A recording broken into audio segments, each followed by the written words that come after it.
Vadodara rural SOG દ્વારા વડુ police સ્ટેશનના હદ વિસ્તારમાં ગેરકાયદેસર વનસ્પતિજન્ય માદક પદાર્થ એટલે કે ગાંજા સાથે એક ઇસમને પકડી પાડી કાયદેસરની કાર્યવાહી હાથ ધરવામાં આવી છે।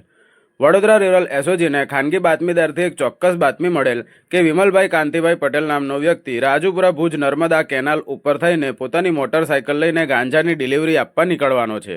જે બાતમીના આધારે એસઓજીની ટીમે વોચમાં રહીને એક ઇસમને પોતાની મોટરસાયકલ ઉપર વનસ્પતિજન્ય માદક પદાર્થ એટલે કે ગાંજા સાથે પકડી પાડી આરોપીને વડુ પોલીસ સ્ટેશનમાં ગુનો નોંધાવી કાયદેસરની કાર્યવાહી હાથ ધરવામાં આવી છે। પકડાયેલા આરોપી વિમલભાઈ પટેલ જે જલાલપુરા ગામ મંદિરવાડું ફળિયું તાલુકો પાદરા જિલ્લો વડોદરામાં રહે છે।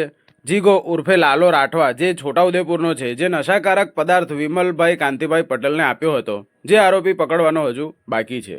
પકડાયેલ ગાંજાનું વજન 1 કિલો અને 900 ગ્રામ છે, જેની કિંમત 19,200 રૂપિયા થાય છે।